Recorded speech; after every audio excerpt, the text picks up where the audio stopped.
ಎಲ್ಲರಿಗೂ ನಮಸ್ಕಾರ. ನವಚೇತನ ಎಜುಕೇಷನ್ ಚಾನಲ್ಗೆ ಎಲ್ಲರಿಗೂ ಸ್ವಾಗತ.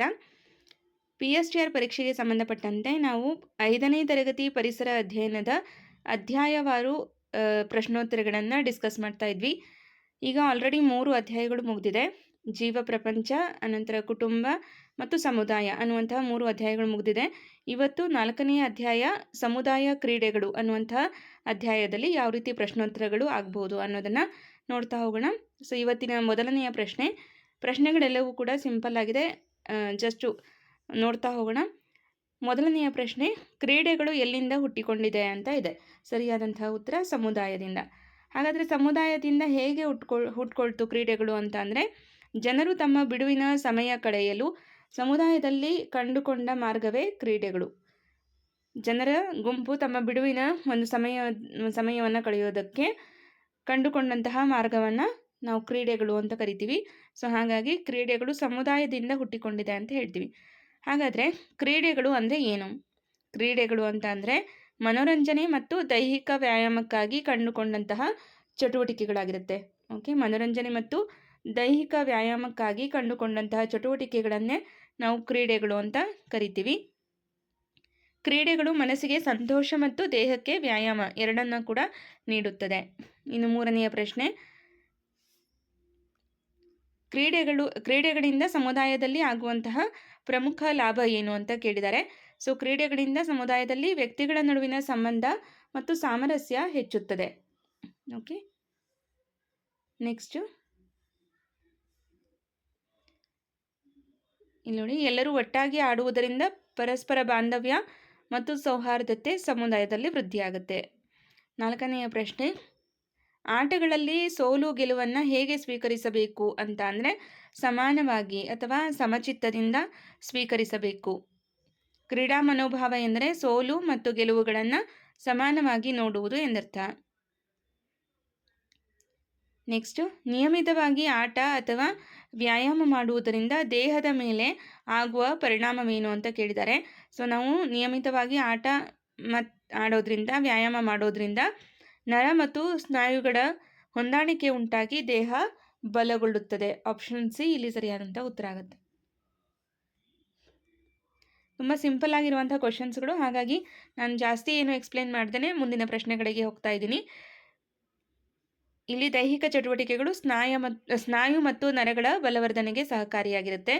ಇನ್ನು 6ನೆಯ ಪ್ರಶ್ನೆ, ದೈಹಿಕ ಚಟುವಟಿಕೆಗಳಲ್ಲಿ ತೊಡಗಿಸಿಕೊಳ್ಳದಿದ್ದರೆ ಏನಾಗಬಹುದು ಅಂತಂದರೆ ದಡುತಿ ದೇಹ ಅಂದರೆ ಸ್ಥೂಲಕಾಯ ಮತ್ತು ಅನಾರೋಗ್ಯ ಉಂಟಾಗಬಹುದು. ಓಕೆ, ಫಿಸಿಕಲ್ ಆ್ಯಕ್ಟಿವಿಟಿ ಇಲ್ಲ ಅಂತ ಅಂದರೆ ಏನಾಗುತ್ತೆ, ವೇಟ್ ಗೇನ್ ಆಗುತ್ತೆ, ಜೊತೆಗೆ ಅನಾರೋಗ್ಯ ಅನ್ನೋದು ಕೂಡ ಉಂಟಾಗುತ್ತೆ. ಶಕ್ತಿಯ ಬಳಕೆಯಾಗದಿದ್ದರೆ ಕೊಬ್ಬು ಶೇಖರಣೆಯಾಗಿ ಆರೋಗ್ಯ ಸಮಸ್ಯೆಗಳು ಬರುತ್ತವೆ. ಇನ್ನು 7ನೆಯ ಪ್ರಶ್ನೆ, ಅಂತಾರಾಷ್ಟ್ರೀಯ ಕ್ರೀಡೆಗಳಿಂದ ಆಗುವಂತಹ ಮುಖ್ಯ ಪ್ರಯೋಜನವೇನು ಅಂದರೆ ಅಂತಾರಾಷ್ಟ್ರೀಯ ಕ್ರೀಡೆಗಳು ಅಂದರೆ ದೇಶ ವಿದೇಶಗಳ ನಡುವೆ ನಡೆಯುವಂತಹ ಒಂದು ಕ್ರೀಡೆ ಆಗಿರುತ್ತೆ. ಸೊ ಇದರಿಂದ ಆಗುವಂತಹ ಪ್ರಯೋಜನ ಏನು ಅಂದರೆ ದೇಶಗಳ ನಡುವೆ ಸ್ನೇಹ ಮತ್ತು ಸೌಹಾರ್ದತೆ ಹೆಚ್ಚುತ್ತದೆ. 8ನೆಯ ಪ್ರಶ್ನೆ, ಇವುಗಳಲ್ಲಿ ಯಾವುದು ಸಾಹಸ ಕ್ರೀಡೆಗೆ ಉದಾಹರಣೆಯಾಗಿದೆ ಅಂತ ಇದೆ. ಇಲ್ಲಿ ಚದುರಂಗ, ಪರ್ವತಾರೋಹಣ, ಕೇರಂ ಮತ್ತು ಲೂಡೋ ಅಂತ ಇದೆ. ಓಕೆ, ಸೊ ಇಲ್ಲಿ ಪರ್ವತಾರೋಹಣ ಅನ್ನುವಂಥದ್ದು ಒಂದು ಸಾಹಸ ಕ್ರೀಡೆ ಅಂತ ಹೇಳ್ಬೋದು. ಓಕೆ, ಸರಿಯಾದಂತಹ ಉತ್ತರ ಪರ್ವತಾರೋಹಣ. ನೆಕ್ಸ್ಟು ಇಲ್ಲಿ ನೋಡಿ, ಪರ್ವತಾರೋಹಣವು ದೈಹಿಕ ಶ್ರಮ, ಧೈರ್ಯ ಮತ್ತು ಸವಾಲನ್ನು ಒಳಗೊಂಡಿರುವಂತಹ ಸಾಹಸ ಕ್ರೀಡೆಯಾಗಿದೆ.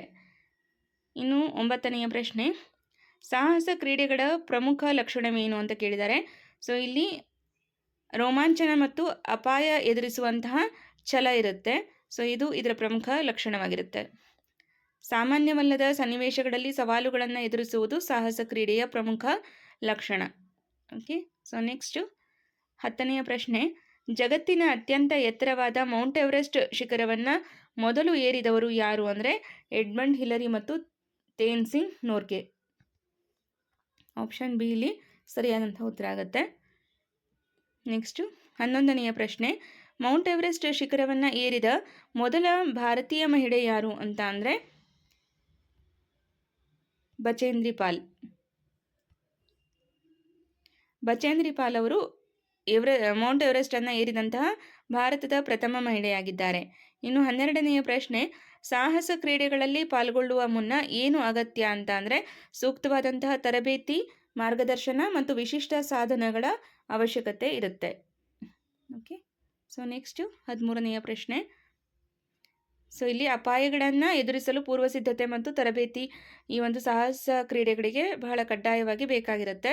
13ನೆಯ ಪ್ರಶ್ನೆ, ಮೈಸೂರು ದಸರಾ ಮಹೋತ್ಸವದ ಸಂದರ್ಭದಲ್ಲಿ ಪ್ರಮುಖವಾಗಿ ಯಾವ ಕ್ರೀಡೆಯನ್ನು ಆಯೋಜಿಸಲಾಗಿರುತ್ತದೆ ಅಂತ ಅಂದರೆ ಮೈಸೂರು ದಸರಾ ಮಹೋತ್ಸವದ ಸಂದರ್ಭದಲ್ಲಿ ಪ್ರಮುಖವಾಗಿ ಕುಸ್ತಿ ಒಂದು ಕ್ರೀಡೆಯನ್ನು ಏರ್ಪಾಡು ಮಾಡಲಾಗಿರುತ್ತೆ. ಮೈಸೂರು ಮಹಾರಾಜರ ಕಾಲದಿಂದಲೂ ದಸರಾದಲ್ಲಿ ಕುಸ್ತಿಗೆ ವಿಶೇಷವಾದಂಥ ಮಹತ್ವವಿದೆ. ಇನ್ನು 14ನೆಯ ಪ್ರಶ್ನೆ, ಗ್ರಾಮೀಣ ಕ್ರೀಡೆಗಳು ಇತ್ತೀಚೆಗೆ ಮರೆಯಾಗಲು ಮುಖ್ಯ ಕಾರಣವೇನು ಅಂತ ಅಂದರೆ ಆಧುನಿಕತೆ, ಟಿವಿ ಮತ್ತು ಅಂತರ್ಜಾಲದ ಪ್ರಭಾವ. ಆಧುನಿಕತೆ, ಟಿವಿ ಮತ್ತು ಅಂತರ್ಜಾಲದ ಪ್ರಭಾವದಿಂದ ಗ್ರಾಮೀಣ ಕ್ರೀಡೆಗಳು ಇತ್ತೀಚೆಗೆ ಮರೆಯಾಗ್ತಾ ಇದೆ ಅಂತ ಹೇಳ್ಬೋದು. ವಿವರಣೆ ನೋಡಿ, ಮಕ್ಕಳು ಹೊರಾಂಗಣ ಆಟಗಳ ಬದಲು ಮೊಬೈಲ್ ಟಿವಿಗಳಲ್ಲಿ ಹೆಚ್ಚು ಸಮಯ ಕಳೆಯುತ್ತಿದ್ದಾರೆ. ಹಾಗಾಗಿ ನಮ್ಮ ಗ್ರಾಮೀಣ ಕ್ರೀಡೆಗಳಾಗಿರ್ಬೋದು ಅಥವಾ ಪುರಾತನ ಕ್ರೀಡೆಗಳು ನಾವು ಆಡಿದಂತಹ ಆಟಗಳನ್ನು ಈಗ ನಮ್ಮ ಮಕ್ಕಳೇ ಆಡ್ತಾ ಇಲ್ಲ ಅನ್ನೋದನ್ನು ನಾವು ಸ್ವತಃ ನಮ್ಮ ಮನೆಗಳಲ್ಲೇ ನೋಡ್ಬೋದಾಗಿದೆ. ಹೌದಾ? ಸೊ ಆಧುನಿಕತೆ ಮತ್ತು ಟಿವಿ ಮೊಬೈಲ್ಗಳನ್ನೋದೆಲ್ಲದರಿಂದ ನಮ್ಮ ಕ್ರೀಡೆಗಳು, ನಮ್ಮ ಹಳೆಯ ಕ್ರೀಡೆಗಳೆಲ್ಲವೂ ಕೂಡ ಕಣ್ಮರೆ ಆಗ್ತಾ ಇದೆ. ಇನ್ನು 15ನೆಯ ಪ್ರಶ್ನೆ, ಉತ್ತಮ ಆರೋಗ್ಯಕ್ಕಾಗಿ ಈ ಕೆಳಗಿನ ಯಾವ ಅಭ್ಯಾಸ ಒಳ್ಳೆಯದು ಅಂತ ಅಂದರೆ ಉತ್ತಮ ಆರೋಗ್ಯಕ್ಕಾಗಿ ಸೈಕಲ್ ತುಳಿಯುವುದು, ಈಜುವುದು ಮತ್ತು ಯೋಗ ಮಾಡುವುದು ಇದೆಲ್ಲವೂ ಕೂಡ ಒಳ್ಳೆಯ ಅಭ್ಯಾಸ ಅಂತ ಹೇಳ್ತೀವಿ. ನೆಕ್ಸ್ಟು 16ನೆಯ ಪ್ರಶ್ನೆ, ಸಾಹಸ ಕ್ರೀಡೆಗಳಿಂದ ಮನಸ್ಸಿಗೆ ಯಾವ ಲಾಭ ಆಗುತ್ತದೆ ಅಂತ ಇದೆ. ಸೊ ಇಲ್ಲಿ ಮಾನಸಿಕ ಸ್ಥೈರ್ಯ ಮತ್ತು ಅಪಾಯ ಎದುರಿಸುವಂತಹ ಛಲ ಬರುತ್ತದೆ. ಓಕೆ, ಸೊ ನೆಕ್ಸ್ಟು ಕಷ್ಟದ ಸನ್ನಿವೇಶಗಳನ್ನು ಎದುರಿಸುವುದರಿಂದ ಮನಸ್ಸು ಗಟ್ಟಿಯಾಗುತ್ತದೆ ಅಂತ ಹೇಳ್ಬೋದು ಈ ಒಂದು ಸಾಹಸ ಕ್ರೀಡೆಗಳನ್ನು ಮಾಡೋದ್ರಿಂದ. ಇನ್ನು 17ನೆಯ ಪ್ರಶ್ನೆ, ಬಿಡುವಿನ ವೇಳೆಯನ್ನು ಸದುಪಯೋಗಪಡಿಸಿಕೊಳ್ಳಲು ಯಾವುದು ಉತ್ತಮ ಮಾರ್ಗ ಅಂತ ಅಂದರೆ ಕ್ರೀಡೆಗಳಲ್ಲಿ ತೊಡಗಿಸಿಕೊಳ್ಳುವುದು. ಓಕೆ, ಇದರಿಂದ ಮನೋರಂಜನೆ ಅಷ್ಟೇ ಅಲ್ಲದೆ ಆರೋಗ್ಯ ಕೂಡ ಸಿಗುತ್ತದೆ. ಇನ್ನು 18ನೆಯ ಪ್ರಶ್ನೆ, ಸ್ಕೈ ಡೈವಿಂಗ್ ಅಂದರೆ ಆಕಾಶ ನೆಗೆತ ಮತ್ತು ತೆಪ್ಪದಾಟ, ರಾಫ್ಟಿಂಗ್ ಅಂತ ಹೇಳ್ತೀವಿ. ಸೊ ಇವು ಯಾವ ಬಗೆಯ ಕ್ರೀಡೆಗಳು ಅಂತ ಕೇಳಿದರೆ ಇದು ಕೂಡ ಸಾಹಸ ಕ್ರೀಡೆಗಳಿಗೆ ಉದಾಹರಣೆಯಾಗಿರುತ್ತೆ. ಇವು ವಿಶೇಷ ಧೈರ್ಯ ಮತ್ತು ಕೌಶಲ ಬೇಡುವಂತಹ ಸಾಹಸ ಕ್ರೀಡೆಗಳು. ಸೊ ನಾವು ಸುಮ್ಮನೆ ಹೋಗಿ ರಿವರ್ ರಾಫ್ಟಿಂಗ್ ಮಾಡ್ತೀವಿ ಅಥವಾ ಮೌಂಟ್ ಕ್ಲೈಂಬಿಂಗ್ ಮಾಡ್ತೀವಿ ಅಂತ ಅಂದರೆ ಸಾಧ್ಯ ಇಲ್ಲ. ಇವೆಲ್ಲದಕ್ಕೂ ಕೂಡ ಒಂದು ಸೂಕ್ತವಾದಂತಹ ತರಬೇತಿ ಮತ್ತು ಸತತವಾದಂತಹ ಅಭ್ಯಾಸ ಇದ್ದರೆ ಮಾತ್ರ ಇಂತಹ ಕ್ರೀಡೆಗಳನ್ನು ಆಡ್ಬೋದು. 19ನೆಯ ಪ್ರಶ್ನೆ, ಕ್ರೀಡೆಗಳಿಂದ ಕಲಿಯಬಹುದಾದ ಒಂದು ಪ್ರಮುಖ ಮೌಲ್ಯ ಯಾವುದು ಅಂತ ಅಂದರೆ ಸಹಕಾರ ಮತ್ತು ಸ್ಪರ್ಧಾ ಮನೋಭಾವನೆಯನ್ನು ನಾವು ಕ್ರೀಡೆಗಳಿಂದ ಕಲಿಬೋದು. ತಂಡದಲ್ಲಿ ಆಡುವಾಗ ಸಹಕಾರ ಮತ್ತು ಎದುರಾಳಿಯೊಂದಿಗೆ ಆರೋಗ್ಯಕರವಾದಂತಹ ಸ್ಪರ್ಧೆ ಬೆಳೆಯುತ್ತದೆ. ಇನ್ನು 20ನೆಯ ಪ್ರಶ್ನೆ, ಗ್ರಾಮೀಣ ಕ್ರೀಡೆಗಳು ಏನನ್ನು ಪ್ರತಿಬಿಂಬಿಸುತ್ತದೆ ಅಂದರೆ ನಮ್ಮ ಸಂಸ್ಕೃತಿಯನ್ನು ಪ್ರತಿಬಿಂಬಿಸುತ್ತದೆ. ದೇಶೀಯ ಆಟಗಳು ಆಯಾ ಭಾಗದ ಸಂಸ್ಕೃತಿ ಮತ್ತು ಪರಂಪರೆಯನ್ನು ತೋರಿಸುತ್ತವೆ ಅಂತ ಹೇಳ್ಬೋದು. ಇನ್ನು 21ನೆಯ ಪ್ರಶ್ನೆ, ಇವುಗಳಲ್ಲಿ ಯಾವುದೂ ಸಾಹಸ ಕ್ರೀಡೆಯಲ್ಲ ಅಂತ ಅಂದರೆ ಸಾಹಸ ಕ್ರೀಡೆ ಅಲ್ಲದೆ ಇರೋದನ್ನು ಕೇಳಿದರೆ ಸೊ ಹಾಗಾಗಿ ಲಗೋರಿ ಅನ್ನುವಂಥದ್ದು ಸರಿಯಾದಂಥ ಉತ್ತರ ಆಗುತ್ತೆ. ಇದು ಸಾಹಸ ಕ್ರೀಡೆಯಲ್ಲ, ಒಂದು ಸಾಮಾನ್ಯ ಕ್ರೀಡೆ. ಲಗೋರಿ ಒಂದು ಸಾಮಾನ್ಯ ಗ್ರಾಮೀಣ ಅಥವಾ ಬೀದಿ ಆಟ, ಇದು ಸಾಹಸ ಕ್ರೀಡೆಯಲ್ಲ. ಇನ್ನು ಉಳಿದಂತಹ ಪರ್ವತಾರೋಹಣ, ಪ್ಯಾರಾಗ್ಲೈಡಿಂಗ್, ಬಂಡೆ ಹತ್ತುವುದು ಇದೆಲ್ಲವೂ ಕೂಡ ಸಾಹಸ ಕ್ರೀಡೆಯಲ್ಲಿ ಬರುತ್ತೆ. ಇನ್ನು 22ನೆಯ ಪ್ರಶ್ನೆ, ಕ್ರೀಡೆಗಳಿಂದ ನಮ್ಮ ದೇಹದ ತೂಕ ಏನಾಗುತ್ತದೆ ಅಂದರೆ ಸಮತೋಲನದಲ್ಲಿ ಇರುತ್ತದೆ. ನಮ್ಮ ದೇಹದ ತೂಕ ಹೆಚ್ಚು ಆಗೋದಿಲ್ಲ, ಕಡಿಮೆಯೂ ಆಗೋದಿಲ್ಲ. ಕ್ರೀಡೆಗಳನ್ನು ಆಡೋದ್ರಿಂದ ನಾವು ಒಂದು ಸಮತೋಲನ ಒಂದು ತೂಕವನ್ನು ಹೊಂದಿರ್ತೀವಿ. ವ್ಯಾಯಾಮವು ದೇಹದಲ್ಲಿನ ಅನಗತ್ಯ ಕೊಬ್ಬನ್ನು ಕರಗಿಸಿ ತೂಕವನ್ನು ಸಮತೋಲನದಲ್ಲಿ ಇಡುತ್ತದೆ. ಇನ್ನು 23ನೆಯ ಪ್ರಶ್ನೆ, ಸಾಹಸ ಕ್ರೀಡೆಗಳು ಕ್ರೀಡಾಪಟುವಿಗೆ ಏನನ್ನು ಒಡ್ಡುತ್ತವೆ ಅಂತ ಕೇಳಿದರೆ ಸಾಹಸ ಕ್ರೀಡೆಗಳು ಹೊಸ ಹೊಸ ಸವಾಲುಗಳನ್ನು ಒಡ್ಡುತ್ತವೆ ಅಂತ ಹೇಳ್ಬೋದು. ಸಾಹಸ ಕ್ರೀಡೆಗಳು ಪ್ರತಿ ಹಂತದಲ್ಲೂ ಕೂಡ ಹೊಸ ಸವಾಲು ಮತ್ತು ರಿಸ್ಕನ್ನು ಒಳಗೊಂಡಿರುತ್ತದೆ. ನೆಕ್ಸ್ಟು ಟೀಮ್ ಸ್ಪಿರಿಟ್ ಅಂದರೆ ತಂಡದ ಮನೋಭಾವ ಅಂದರೆ ಏನು? ತಂಡದ ಇತರರೊಂದಿಗೆ ಸಹಕರಿಸಿ ಆಡುವುದನ್ನೇ ನಾವು ತಂಡದ ಒಂದು ಮನೋಭಾವ ಅಥವಾ ಟೀಮ್ ಸ್ಪಿರಿಟ್ ಅಂತ ಕರಿತೀವಿ.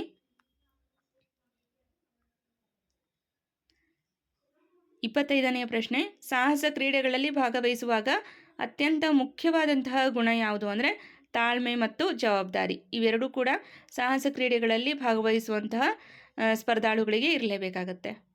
ಅಪಾಯದ ಸನ್ನಿವೇಶಗಳಲ್ಲಿ ತಾಳ್ಮೆ ಕಳೆದುಕೊಂಡರೆ ಪ್ರಾಣಾಪಾಯವಾಗಬಹುದು ಅಲ್ವಾ. ಸೊ ನೆಕ್ಸ್ಟ್ 26ನೆಯ ಪ್ರಶ್ನೆ, ಕ್ರೀಡೆಗಳು ನಮಗೆ ಏನನ್ನು ಕಲಿಸಿಕೊಡುತ್ತದೆ ಅಂತ ಅಂದರೆ ನಿಯಮಗಳನ್ನು ಪಾಲಿಸುವುದನ್ನು ಕಲಿಸ್ಕೊಡುತ್ತೆ. ಸೊ ಇದರ ಜೊತೆಗೆ ನಾವು ಶಿಸ್ತನ್ನು ಕೂಡ ಕಲಿತಾ ಹೋಗ್ತೀವಿ ಅಂತ ಹೇಳ್ಬೋದು.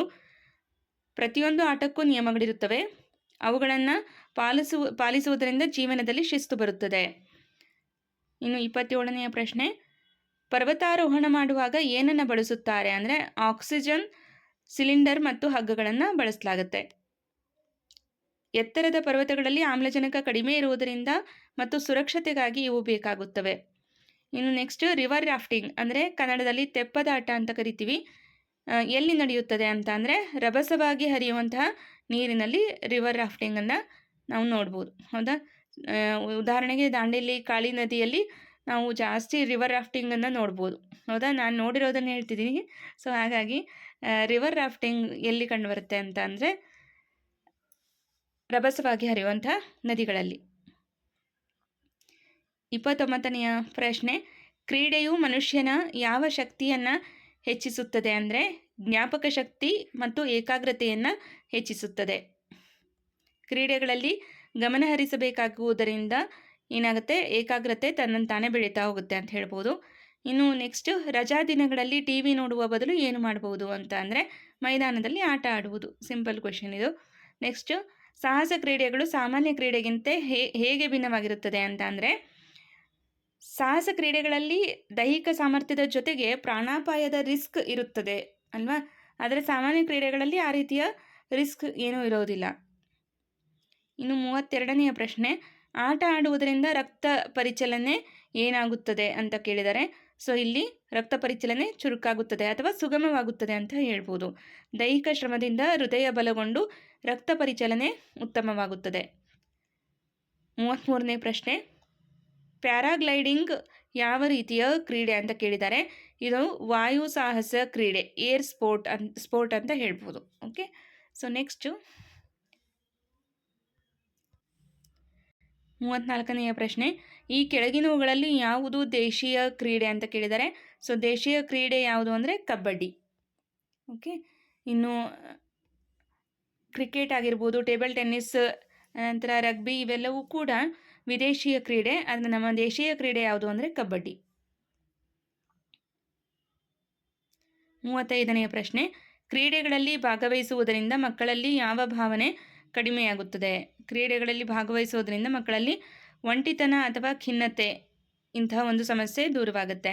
ಯಾಕಂದರೆ ಅವರು ಆ್ಯಕ್ಟಿವ್ ಆಗಿ ಪಾರ್ಟಿಸಿಪೇಟ್ ಮಾಡ್ತಿರ್ತಾರೆ, ಲೋನ್ಲಿನೆಸ್ ಅನ್ನೋದು ಅವ್ರಿಗೆ ಫೀಲ್ ಆಗೋದೇ ಇಲ್ಲ ಅಲ್ವಾ. ಗುಂಪಿನಲ್ಲಿ ಇರುವುದರಿಂದ ಮಾನಸಿಕ ಒತ್ತಡ ಮತ್ತು ಒಂಟಿತನ ದೂರವಾಗುತ್ತದೆ. 36ನೆಯ ಪ್ರಶ್ನೆ,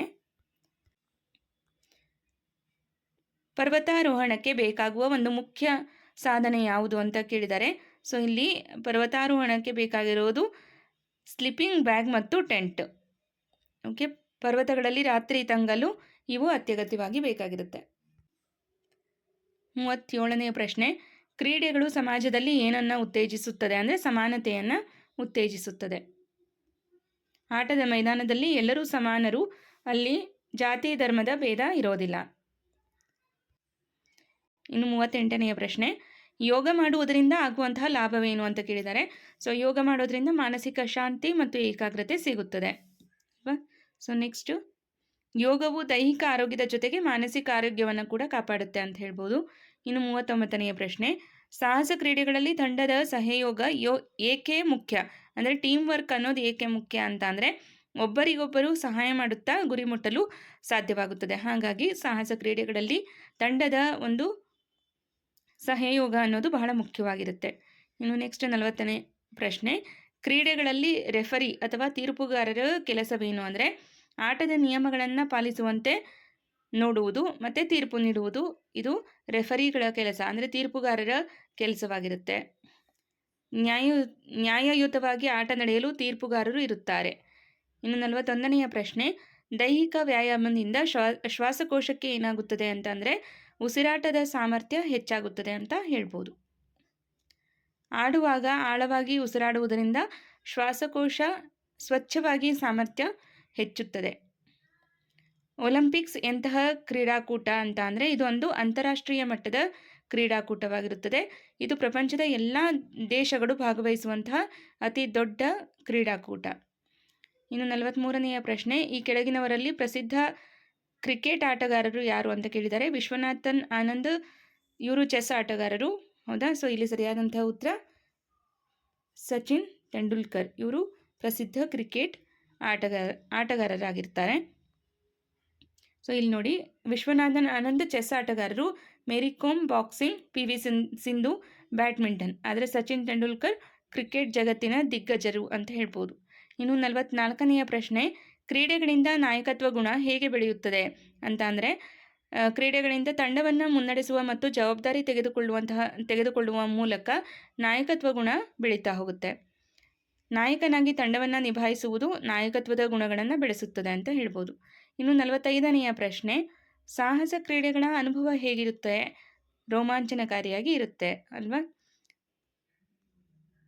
ಕ್ರೀಡೆಗಳಲ್ಲಿ ಭಾಗವಹಿಸಲು ವಯಸ್ಸಿನ ಮಿತಿ ಇದೆಯೇ? ಇಲ್ಲ, ಸಾಮರ್ಥ್ಯವಿದ್ದರೆ ಯಾವ ವಯಸ್ಸಿನವರು ಕೂಡ ಆಡಬಹುದು ಅಲ್ವಾ?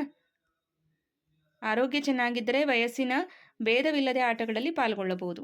ಇನ್ನು ಆರೋಗ್ಯವೇ ಭಾಗ್ಯ ಎಂಬ ಗಾದೆಗೂ ಕ್ರೀಡೆಗೂ ಏನು ಸಂಬಂಧ? ಕ್ರೀಡೆಯಿಂದ ಆರೋಗ್ಯ ವೃದ್ಧಿಸಿ ಜೀವನ ಸುಖಮಯವಾಗಿರುತ್ತದೆ, ಹೌದಾ?